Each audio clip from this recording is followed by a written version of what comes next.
Verify that A into adjoint of A is equals to adjoint of A into A is equals to determinant of A into I। और हमें इस वाले question को solve करना है। सबसे पहले क्या निकाल रहे हैं हम? adjoint of A। कैसे निकालेंगे? C11, C12, C13, C21, C22, C23, C31, C32, C33। क्या करेंगे? डायमंड वाले में माइनस लिख देंगे।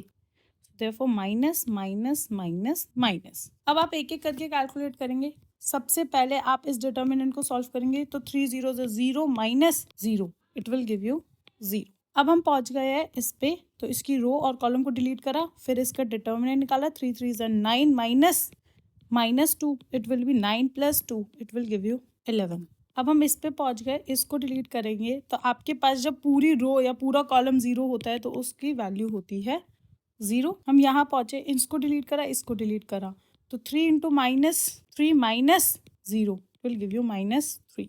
माइनस माइनस प्लस हो जाएगा और यहाँ आ जाएगा 3, राइट। अब आप इसकी रो और कॉलम को डिलीट करोगे तो आपके पास आएगा 3 1 3 माइनस 2 इज इक्वल्स टू 1। फिर आप इसकी रो और कॉलम को डिलीट करोगे तो आपके पास क्या आएगा? 0 1 0 minus minus 1 is equals to 1। अब आप इसकी रो और कॉलम को हटाओगे तो आपके पास आएगा 2 माइनस 0 इज इक्वल्स टू 2। अब आप इसकी रो और कॉलम को हटाओगे तो आपके पास आएगा -2 माइनस 6 माइनस 8, तो ये +8 हो जाएगा। और लास्ट हमारे पास ये है, इसकी रो और कॉलम को हटाओगे तो 0 minus minus 3 will be +3 is equals to 3, right. अब एडजॉइंट निकालने के लिए आप इसी का ही क्या कर दोगे? ट्रांसपोज। एडजॉइंट ऑफ ए बराबर होगा जो आपने ऊपर निकाला है ना उसका ट्रांसपोज कर दोगे। तो अगर आप देखोगे मैंने हमेशा को फैक्टर मैं एक मैट्रिक्स ये फॉर्म में लिखती हूँ और फिर सीधा इसका उठा के क्या कर दूंगी? ट्रांसपोज। तो आपके पास आएगा 0 माइनस 11 0 3 1 -1 2 8 3। सबसे पहले हम वैल्यू निकाल रहे हैं A into adjoint of A is equals to A matrix हमें दे रखा है 1 -1 2 3 0 -2 1 0 3, और यही अब एडजॉइंट से भी मल्टीप्लाई होगा। 0 3 2 -11 1 8 0 -1 3 इज इक्वल्स टू, अब आप मल्टीप्लाई करना स्टार्ट करोगे तो आपके पास क्या आएगा? 0 plus 11 plus 0, right. Next will be 3 -1 -2 2 -8 plus 6 0 plus 0 plus 0 9 plus 0 plus 2 6 plus 0 minus 6 0 plus 0 plus 0 3 plus 0 minus 3, और आपके पास आएगा 2 plus 0 plus 9 is equals to 11 0 0 0 11 0 0 0 11। ये आपने वैल्यू निकाली है a इंटू एडजॉइंट ऑफ ए। अब हमें वैल्यू निकालनी है एडजॉइंट ऑफ ए इंटू ए।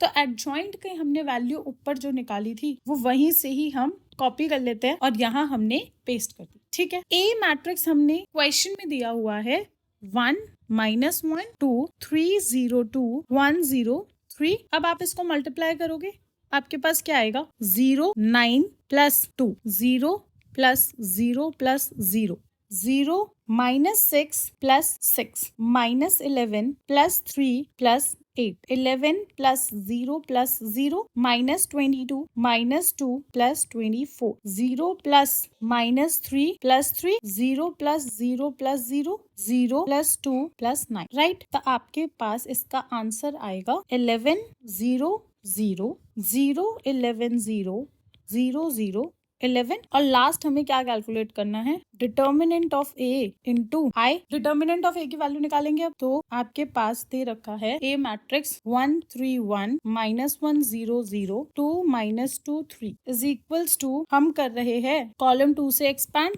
ठीक है। तो आपके पास क्या आएगा? सबसे पहला ये पॉजिटिव होता है, ये नेगेटिव और ये पॉजिटिव, राइट। तो इसके आगे माइनस और लगा दोगे तो 1 आएगा और आपके पास डिटर्मिनेंट क्या बचेगा? जब आप इसको और इसको हटा दोगे तो आपके पास डिटर्मिनेंट बचेगा 3 -2 1 3 is equals to 1 3 3 is 9 minus 2 will be 11 is equals to 11। तो आप जब determinant of A into I करोगे तो आप क्या आएगा? 11i। तो आप जो आइडेंटिटी मैट्रिक्स बनाओगे वो कितने का बनाओगे? 3/3 का। और 3/3 हमारा मल्टीप्लाई होगा 11 से, तो आपके पास मैट्रिक्स आएगा दिस। अब आप कंपेयर करोगे तो determinant of a into I is equals to this, adjoint of a into a is equals to this, and a into adjoint of a is equals to this. तो हम ऊपर से देख सकते हैं कि ये तीनों बराबर है। Therefore, we can say that adjoint of A into A is equals to A into adjoint of A is equals to determinant of A into I. Hence, verified.